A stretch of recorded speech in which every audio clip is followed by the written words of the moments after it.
So as we've got some new guys in WG, I thought we'd just do a quick video about how you actually return to a free-to-play fight. Okay, first method we'll be doing with the canoes that have now been recently made free-to-play, making our journey so much easier. So as soon as you die, start off in Lumbridge, you run up, as long as your spawn point set in Lumbridge, you run up to the castle, stairs once, upstairs twice, and into the bank. Now hopefully you've set up your rune armor ready to be clicked. So you need your ring of explorer ring, shield, boots, plate, helm, skirt, and also the other style you're going to use. So in this case I'm going to use, because I'm a binder, I'll use my mage robes. So for those I will use, as you can see, I don't need my swanky boots because I'm going to use leather boots. Let's not give them gold. Okay, 200 binds. I get them out in groups of 100 just to make it easier, as it's 2 for 3 in a ratio.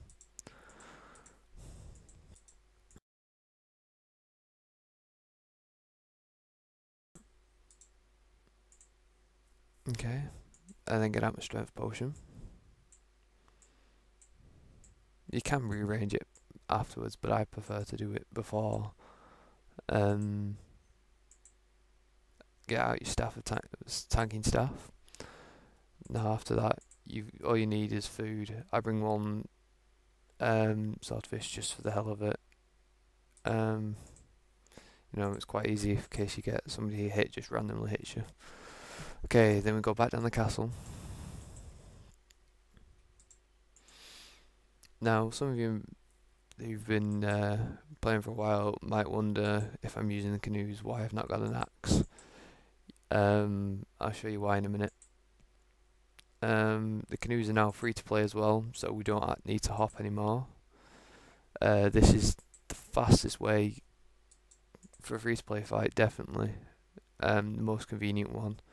If you have a look now, he gives you an axe, you don't actually need to take a hatchet with you now. So you make a whacker canoe, wait whilst you use the rubbish axe that he gives you to go up to the wilderness.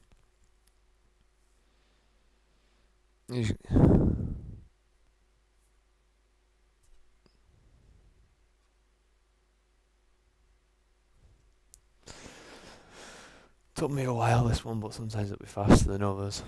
Other times it won't be. Okay, there's my canoe done, and you give him your axe back. Get in the canoe and you go up to the wilderness pond. Now I make a bit of a mistake here, and you can't actually click that. You have to click the X.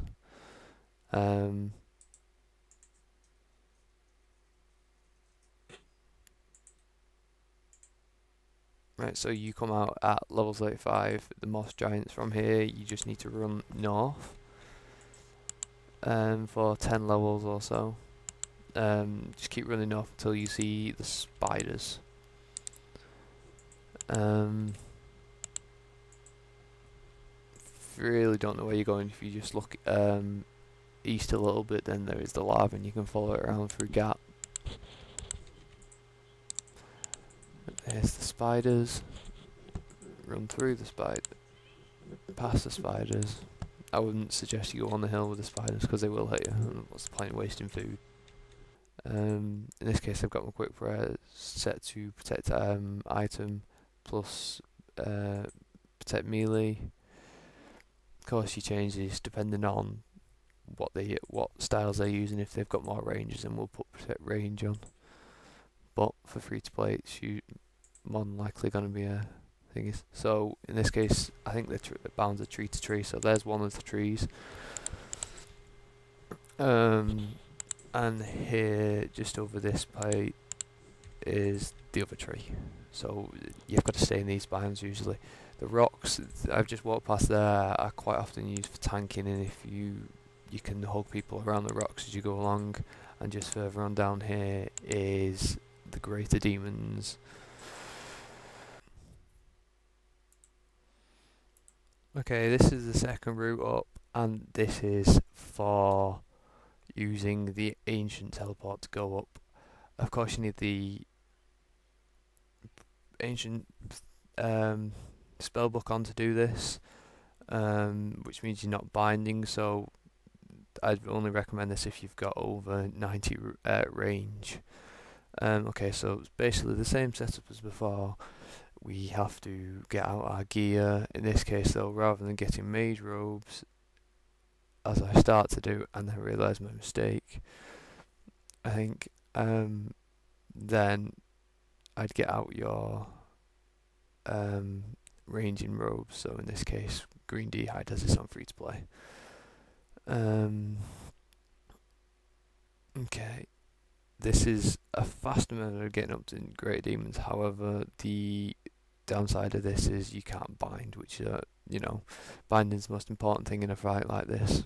Get the bind, they can't move. Piles are done faster.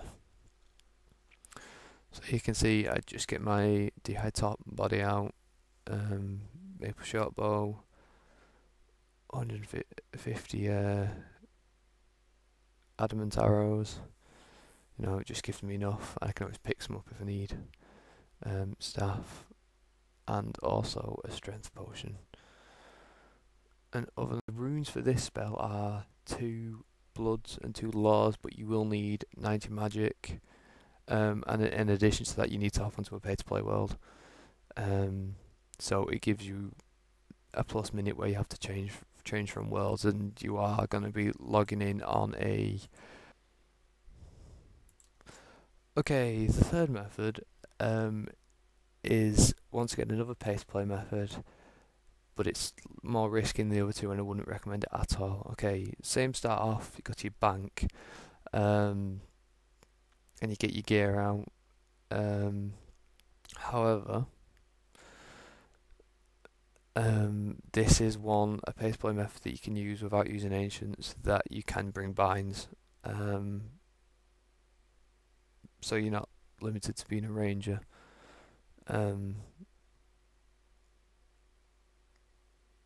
Yep, so he gets his robes out, gets his rune out.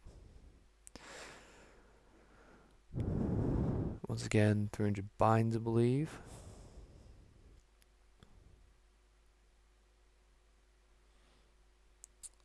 However, this time I'm going to also, if you remember in the first way, I brought out a swordfish, which is basically a spare inventory slot for where I would bring a hatchet. This time in that slot I will be using a games necklace. Using the games necklace, I'll be going up to Corp, which is in the wilderness and is quite high up anyway. Fail. The problem with this is you need to drop your games necklace, and then you need to log out either straight away or just north. I'd say straight away, because there are teams that camp there, and then hop back to a free-to-play world, so you're going to have to hop as soon as you die anyway, so that adds another minute onto this time. And then run up either this way or the other way. There is the Piper here, but this is our complete multi-combat zone, whilst Moss Giants is a single zone until you get higher up. Yeah, sorry about the flash, I was watching something on YouTube. And then you are even closer to where the fight should be held, with either graters or tree-to-tree bounds. And you've returned. Yeah, thanks.